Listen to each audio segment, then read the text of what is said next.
here on VSIN, the Sports Betting Network. Back here at the Circus Sportsbook in downtown Las Vegas, I'm Scott Seidenberg. It's Cashing Out here on VSIN, the Sports Betting Network. Joining me in studio right now, he is a professional bettor who is currently in second place in our Circa Football Friday Invitational, which you can watch every Friday here on VSIN, hosted by our very own Matt Humans. He is Scott Pritchard. Scott, thanks so much for joining us here on the show. And before we get into the games here for NFL Week 6 Sunday and Monday, I want to ask about your process. I know you've had an incredible season so far. I'm looking at the Circa Football Friday Invitational. You're 23-16, so you are in second place, just one game back of first place. And you're also, you're in the money right now in the Golden Nugget, correct?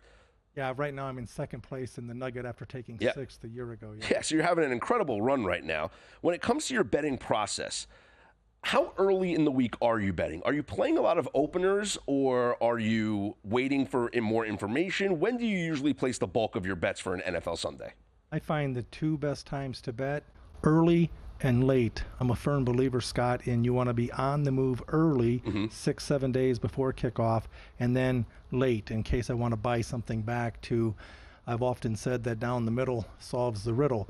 So I'm a value guy, numbers guy. I bet value and I bet numbers way more than I'll bet teams. Of course. And certainly, I mean, one of the lessons that I've always been taught is it's always good to play back. Like, no one says you can't play back. So if you have an opinion on a game early, you see the market moves against you, like, it's okay to play back sometimes.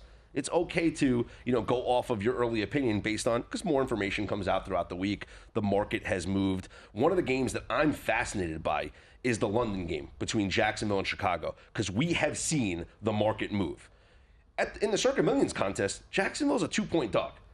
I took Jacksonville. Majority of the entries took Jacksonville because it makes sense. We've seen them now flip to a 1-point favorite in the market. Now, some books were slower to adjust, but for the most part, we're seeing ones across the board for Jacksonville. What's your take on this game, and what's your opinion on a line moving, like a favorite flipping?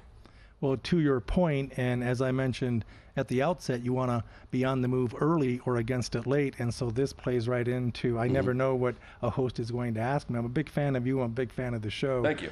But I will say in this case, obviously I have Jacksonville +2, and as you mentioned, right now Jacksonville is a small favorite. The game kicks off Las Vegas time at 6:30, much like the game a week ago, and guys like you and me that make our living betting sports, I start at 8:30 in the morning on a Saturday.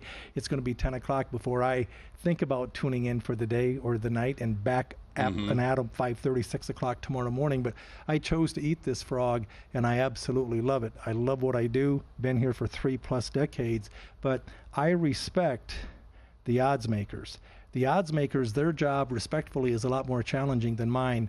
Case in point, they have to post a side total money line on each and every game. My job is to cherry pick, spot my picks, pick my spots, and try not to pick my nose. So when you're looking at a market move like that, is that a sign to you? Do you think that it's either money coming in on Jacksonville, or is it a market correction? And that happens here. Like, sometimes it's not always, people say sharp money, sharp money. First of all, it's just money.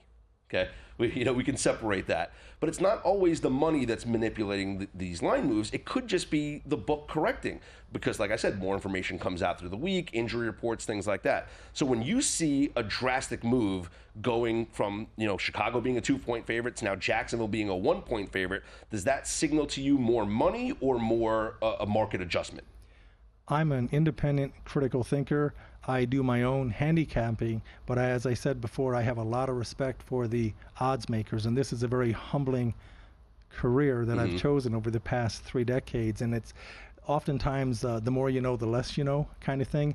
But I will say that I don't think anyone is concerned about Joe the plumber from Kalamazoo who's coming in betting big money on a specific side.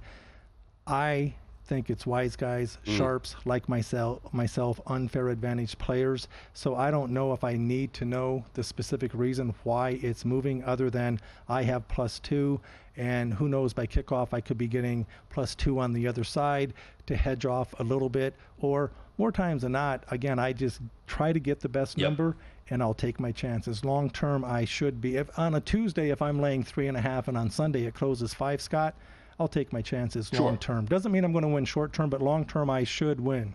I like Jacksonville in the first half also in that game.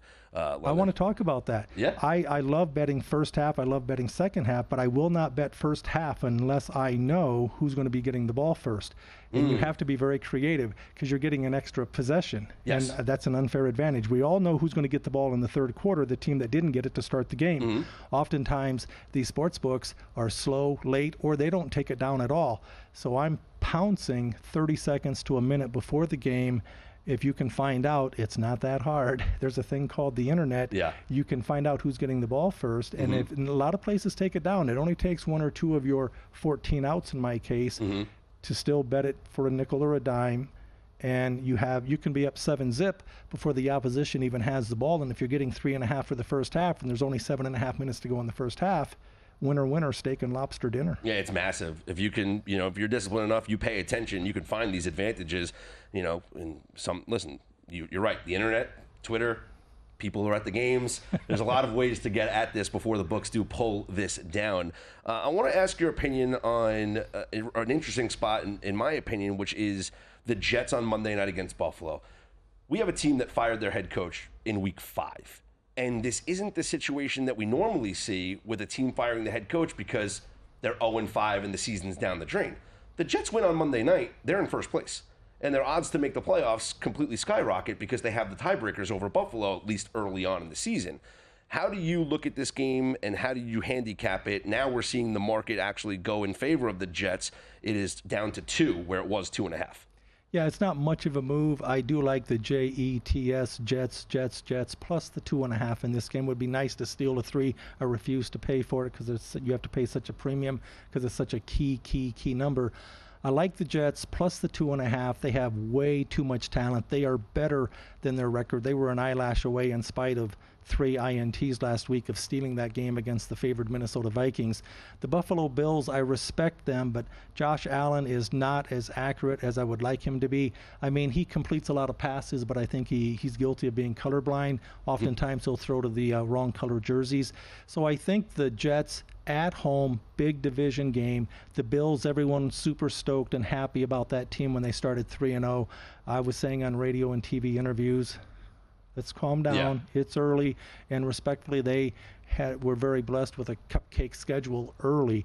I like the Jets. Top 5 defense. I love teams. Number 1 yards per play. Well, and here's the thing: defense travels. Yep. Okay, defense travels. Well, it's a neutral. I mean, defense. Whether you're at home in New York or if you're on the road, you're going to be fine. So I think the Jets at home, and Aaron Rodgers, obviously not the most likable guy in the world, but he is a proven winner, and I expect the Jets, a good running game. They've been inconsistent. So if you negate the turnovers, I think they'll win the game straight up. Yeah, and I love Breece Hall to go over his rushing attempts because with Todd Downing now, remember they changed the play caller. So right on. Jeff Ulbrich takes over as the head coach. He says, Nathaniel Hackett, you're not calling plays anymore. We're going to go to Todd Downing. If you look at his history in Tennessee, he's a run-first guy. Right on. So I do think they have an emphasis on the run. I like the game to be low-scoring. I gave out last segment one of my favorite teaser of the week. I'm pushing the Jets up from 2.5 to 8.5, and I'm pushing the Eagles down from 8.5 to 2.5. It's the traditional Wong teaser. Yeah, and it's smart because mathematically we know if you're doing those 6.5, 7-point teasers, I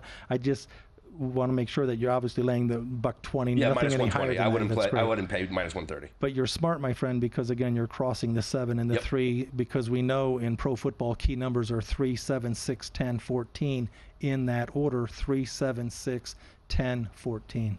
We got about a minute or so left. One of my favorite bets is the Washington Commanders +7. And my real handicap on this is it's the ultimate letdown spot for Baltimore. Marquee game against the Chiefs, letdown game against the Raiders, they lose. Marquee game against the Cowboys, marquee game against the Bills, marquee divisional game in overtime against the Bengals. You just can't get up for these games every single week. This feels like a letdown spot for Baltimore. I understand that, but I'm telling you, the Washington Commanders, the fact that this rookie Daniels completing well over 70% of his passes, to me, it's unprecedented. I thought, the guy from the Houston Texans, CJ last year was the best rookie season we've seen. Exactly, and then this guy comes on and is phenomenal. But the Baltimore Ravens, they are stacked on both sides of the ball. They forget the Pittsburgh Steelers, forget their start. I'm going to say something unpopular. I don't think the Steelers are going to make the playoffs, but I want to stay on point. The fact that you got a good number, plus 7, is very, very significant. I don't trust Washington on the road in this game, but when you mentioned the fact that Baltimore lost up 10 in the fourth quarter against the hapless, hopeless, coachless Raiders, that was the game that knocked me out of the Survivor. But I'll be back. I didn't mean to bring that up. He is Scott Pritchard. Check him out. Circa Football Friday Invitational every Friday here, hosted by our very own Matt Human. Scott currently in second place. And you can follow him on Twitter at PritchardWins. Appreciate the time, Scott. Great stuff. Scott, big fan of you. Love the show. Keep up the good work. Thank you so much. We'll get back to the games coming up next. It's Cashing Out here on VSIN, the Sports Betting Network.